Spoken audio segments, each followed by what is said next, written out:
Time for our weekly Mo Salah segment where we talk about how good he is and his future. Obviously, difficult not to repeat ourselves when he keeps repeating himself by scoring and getting the assists. But another goal, another assist against Aston Villa. That's double figures in both counts now in all competitions this season. The first player in Europe to get that. He's done it in 17 games.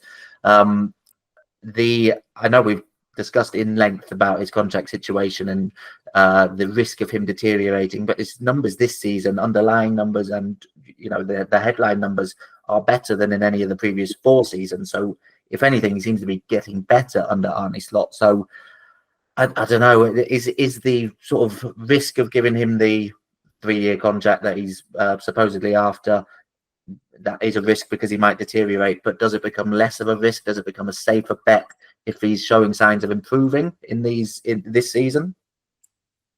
I still lean on the side of the 3-year being too big of a risk, just because, as I say every time, I kind of think it's essentially 4 years, isn't it? Because we're such a long way away from the end of this season, and there just is going to be some decline. You don't like to think about it, but I think it's true. But what I think this run of form he's on at the moment, I would say run of form, he's always like this, but what it really hammers home is that Liverpool cannot afford to lose him for basically the next 2 seasons, because what they've got to do is, if it comes to the end of this season and they haven't found an agreement, then okay, the big question then for the recruitment staff is, okay, you've got to go and find someone who's going to score these goals and get these assists for you next season. And I think you can pretty much guarantee that Salah's going to be at this level for at least next season. So if you don't sort it out, they've got to go and find someone in the transfer market who's going to put up those numbers. And can you think of anyone who's going to get close to that? It's hard to imagine anyone Liverpool can attract who's in that sort of market that they look at as well, not going out and buying an absolute established superstar. Are they going to be able to do that? And I would suggest no. And that, for me, is why they probably have to find some sort of compromise there. I think they're massively helped by the fact that Salah clearly wants to stay. He's just made that clear repeatedly, really. And I think, there's a few social media posts being put out by him and his agent that suggest they're just trying to nudge negotiations along. But he clearly wants to stay, and that's helpful for Liverpool. But I think that's the big question for me, is you can talk about the decline that's coming, and I will push against a 3-year contract because I think it's too risky. But a 2 at least seems like a bit of a no-brainer, really. And I think that surely that compromise is there to be found when you've got a player who wants to stay, he's playing at this level, and you basically wouldn't be able to replace him. As good as Liverpool's recruitment is, that is an incredibly tough ask to replace him for next season, and maybe even the season after that. So, surely there's room for compromise there and to get it done, because Salah just is showing repeatedly, isn't he, that he's one of the best players in the world still, and you've got an impossible task to replace him for the coming seasons.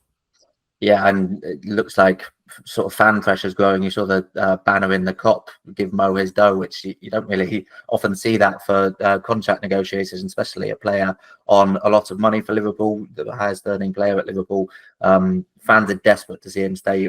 I don't think, correct me if I'm wrong, but I don't think we've seen that for Trent or Van Dijk, those sort of banners that are urging Liverpool to get him to stay. So fans maybe want him to stay even more so than Trent and Van Dijk. So that's an interesting element of it. I suppose the argument, and I know you say get a 2-year contract down, but is there an argument to agree to 3 years? You get 2 years out of him, and I think with Salah, you've always got that safety net. Even in 2 years' time, or maybe 3 years' time, Saudi are going to pay some money for him if they need to. If he's available for 20-odd million, 25 million, and then you're getting those 2 years of Salah still at his best. You can keep him if he's still performing at that level at the end of those 2 years.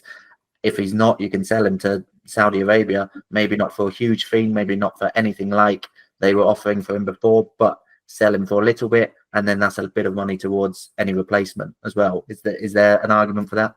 Yeah, I mean, the get out is clearly stronger with him than it is with any other player, really, in the sense that he's just this icon of the Arab world, isn't he? And you think, even if the PIF are kind of rolling back their investment in that league, which is the suggestion at the moment, even if they are doing that, there's still always going to be money there to get Mo Salah to Saudi Arabia. They're always going to want him, no matter what, because he's just a huge figure, isn't he? And they will want him in that league as soon as humanly possible. So I do think there's maybe a case there that they could use that get out, but knowing the way Liverpool work, and they're so kind of shrewd, and they don't want to don't want to catch themselves out. They want to be careful. Will they feel they're able to rely on that? I mean, I certainly agree that it probably will be there, but I guess they'll be worried about it. But yeah, it's another aspect I think that will probably be on the mind. And as I say, as much as sort of, as I say, they surely just won't want to give themselves the headache of having to replace him for next season, full stop. And so if that means compromise on their side on the length of the contract, but I still think there's a case to be made that Salah would sign too. I think that gives him to the end of this season, then another 2 seasons. He'll be right up there in the Premier League scorers list after that, right up there in Liverpool's, and maybe at the point then when it's the right time to move. So I still think there's a case to be made that they will reach that compromise on 2. But as you say, that for a 3-year, if that's what he's absolutely desperate for, and he is really pushing hard for that, then maybe they will lean on the Saudi interest and maybe see that as a bit of a get out for them that makes it a little bit easier to give him what he wants.